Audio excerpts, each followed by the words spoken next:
Hello students, welcome to SBN science academy online classes. आज मैं आप लोग क्लास 12 का चैप्टर नंबर 3 मैथ पढ़ाने चल रहा हूँ। ठीक है, और चैप्टर नंबर 3 का नाम है आव्यूह, जिसको इंग्लिश में मैट्रिक्स कहते हैं। अब हमें पता करना कि मैट्रिक्स होती क्या है। ठीक, तो आव्यूह संख्याओं एवं फलनों आव्यूह संख्याओं एवं फलनों का एक आयताकार क्रम विन्यास होता है। इन संख्याओं एवं फलनों को आव्यूह के अवयव अथवा प्रविष्टियां कहते हैं। ठीक है, आव्यूह को हमेशा अंग्रेजी वर्णमाला के कैपिटल अक्षर से प्रदर्शित करते हैं या दिखाते हैं। एग्जाम्पल जैसा कि है 1 2 3 4 5 6, ठीक है, 7 8 9 तक है। ठीक, अब इसमें हमें एग्जाम्पल हो गया है। इसके बाद अब हमें इसमें दिखाना है कि पंक्ति क्या होता है और स्तंभ क्या होता है। ठीक, तो देखो, जो ये क्षैतिज लाइनें होती हैं, ठीक है, जो ये क्षैतिज लाइन में होती हैं, इन्हें पंक्ति कहते हैं।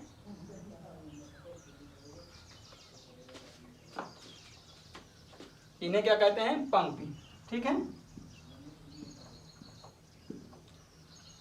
उसके बाद इसको भी पंक्ति कहते हैं।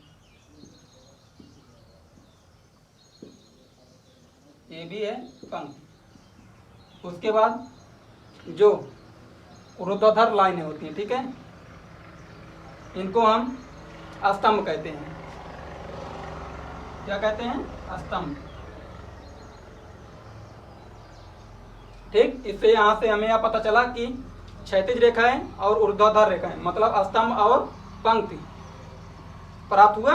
इसके बाद फिर आता है हमें ऑर्डर ऑफ मैट्रिक्स। ठीक, आव्यूहों की कोट। अब आव्यूह की कोट क्या होती है? आव्यूह की कोट बराबर होता है यम गुणे एन, जहां हम यम को पंक्ति कहते हैं। ठीक, यम को पंक्ति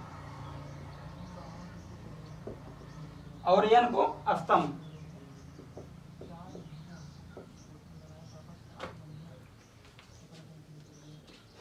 आव्यूह की कोट बराबर हो जाएगा पंक्तियों की संख्या गुणे स्तंभों की संख्या, जहां पंक्तियों की संख्या बराबर m हो जाएगा और स्तंभों की संख्या n। इसके बाद अब हम चलते हैं आगे कि आव्यूह होता है कितने प्रकार का। ठीक, टाइप्स ऑफ मैट्रिक्स, आव्यूहों के प्रकार। आव्यूह 7 प्रकार के होते हैं। इसमें पहला है स्तंभ आव्यूह। अब स्तंभ आव्यूह क्या होता है? ऐसा आव्यूह जिसमें केवल एक स्तंभ हो। ठीक है, स्तंभ आव्यूह कहलाता है। एग्जाम्पल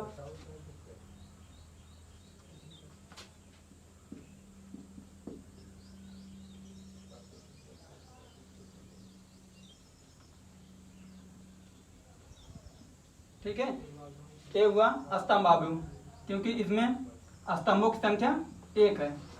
ठीक,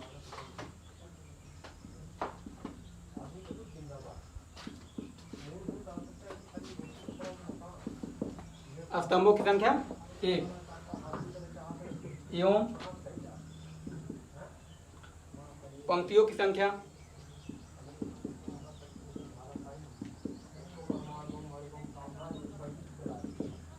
पंक्तियों की संख्या 1 2 3। पंक्तियों को रो से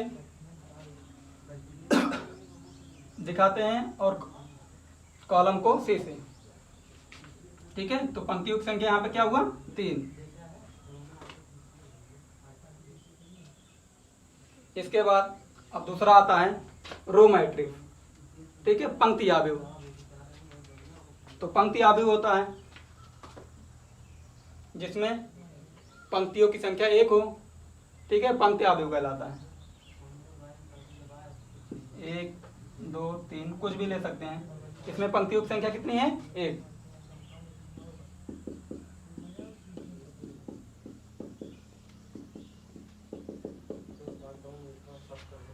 दूसरा हो गया। इसके बाद तीसरा स्क्वायर मैट्रिक्स, वर्ग आव्यूह। वर्ग आव्यूह ऐसा आव्यूह होता है जिसमें पंक्तियों की संख्या और स्तंभों की संख्या दोनों बराबर होती है, वर्ग आव्यूह कहलाता है। एग्जाम्पल,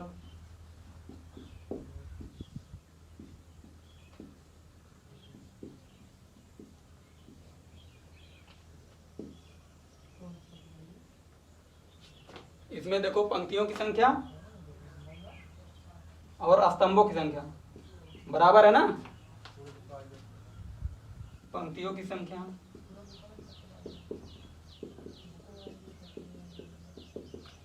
संख्या कितनी है? 3। और स्तंभों की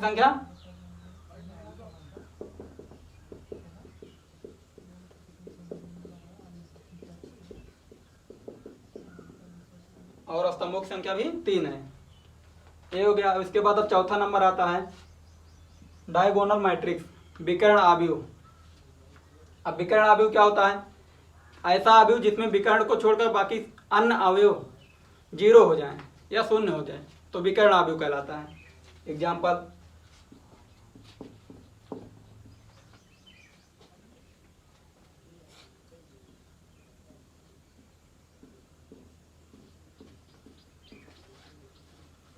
ये हुआ विकर्ण आव्यूह।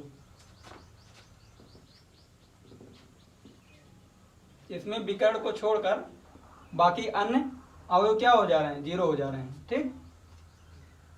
इसके बाद फिर अगला स्केलर मैट्रिक्स, अदिश आव्यूह। अदिश आव्यूह ऐसा आव्यूह जिसमें विकर्णों का मान समान हो, अदिश आव्यूह कहलाता है। एग्जाम्पल,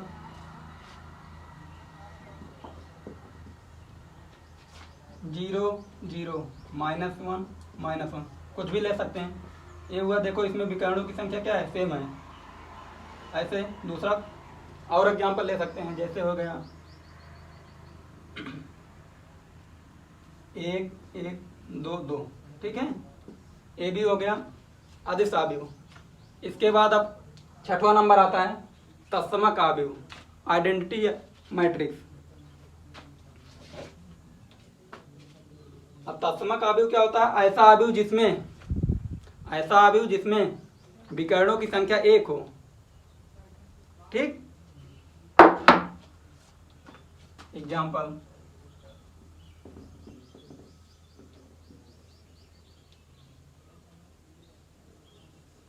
1 0 0 0 1 0 0 0 1। ठीक। ये हुआ तत्समक आव्यूह। इसके बाद लास्ट में आता है जीरो मैट्रिक्स, शून्य आव्यूह। शून्य आव्यूह क्या होता है? ऐसा आव्यूह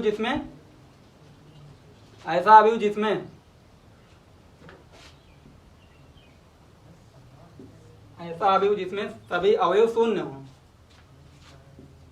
कुछ भी हो सकता है